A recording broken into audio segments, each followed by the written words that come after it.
Hello, family. Welcome to another session of Maths Fanatics 24/7. In this question, we're going to be looking at linear number pattern. Okay, without any waste of time, like always, let's get straight to business.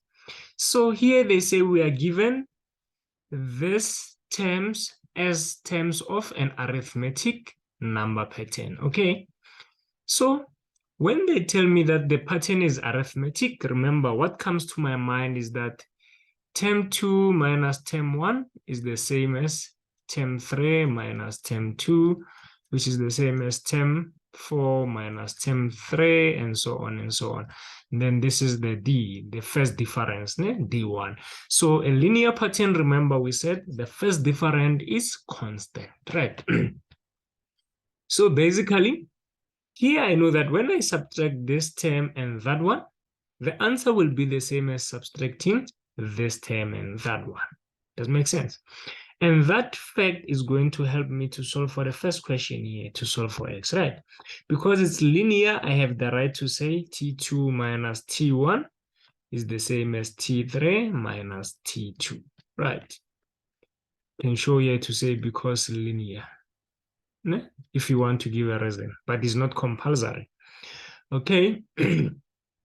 So term 2, I'm going to substitute it here. It's 5x over 2 minus 9. Then this negative sign, I'm writing it here. Then I'm going to substitute term 1 in here, which is minus x over 2 minus 6, right? Then which is equals to, the reason why I'm putting a bracket is because this negative, this one, right, is going to affect all the terms here. Does make sense? So when you have a minus and you are substituting, always just put brackets. Remember that, right? Or you can just always put brackets when you substitute.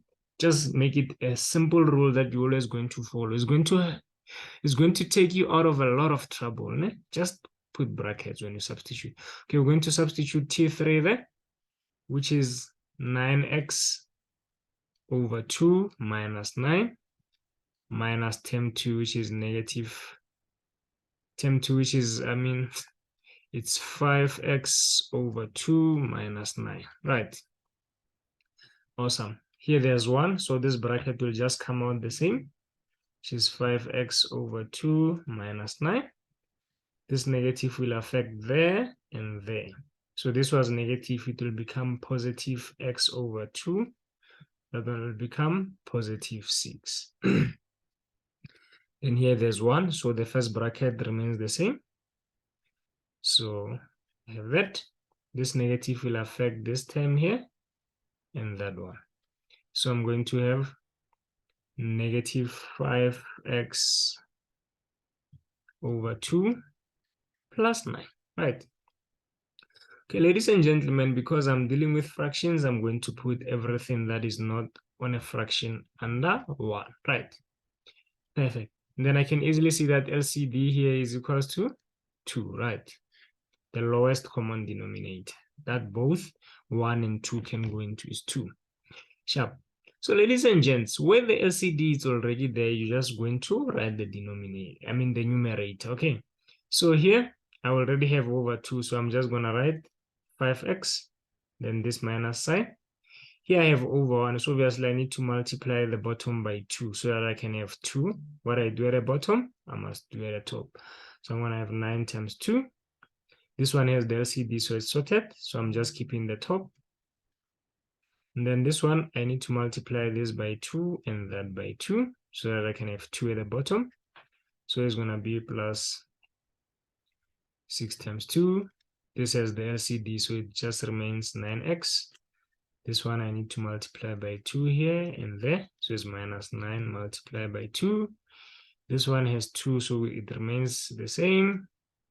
This one needs to be multiplied by 2. So plus 9 times 2. Right. Awesome. Then I can see that this part and that part are going to cancel because their signs are opposite. Awesome. And then here I have 5 plus x, right? what will that give me? That will give me 6x, because here there's an invisible 1. And then here I have negative 18 plus 12. This is going to give me negative 6. If you need to, you can just press this on a calculator like that. It's going to give you negative 6. And then here I have 9x minus 5x is going to give me 4x. Okay, then I'm going to bring the 4x that side and the negative 6 this side. So I'm going to have 6x minus 4x equals 2. This becomes positive. Therefore, I'm going to have 2x here, which is equals to 6. Right. And then this is going to give us x equals to 3. So now we have the x value, which is 3. Né? So here I can put 3. Actually, let's do this. Let me erase everything. We know that x is 3 now. So x equals to 3. Perfect. Then this is what you're going to do now. Every x, you are going to replace it by the x value. Né? So 5, 3 over 2 minus 9. Then we have 9, 3 over 2 minus 9. And so on and so on, right? If you press this on a calculator, it should give you negative 15 over 2. Then this portion here should give you negative 3 over 2, right? And then the last portion, let's see, it should give you 9 over 2. Okay, so this is how our pattern is basically when it's without x, right? So now, because I know it's linear, I can just easily get what the difference is, right? So let's see quickly, where's my calculator? Let's see what the difference will be. So I have negative 3 over 2, and then minus, oh, I forgot to put a negative there. No? Here, it's negative. No? Sharp. So we're going to be minusing by negative 15 over 2. The answer is 6. Okay, so it means the difference is 6. Ne? This is your D, right? Then remember the first term is your A, right? Now we can easily answer the second question, which needs the formula for Tn. Remember, Tn is basically A plus D n minus 1, right? Awesome. And then remember we said our A is negative 15 over 2. So I'm going to put it there. And then our D is 6. Then n minus 1, right? Then remember we need to always FOIL here. So I have negative 15 over 2 plus 6n minus 6, right? Which is basically Tn equals to 6n.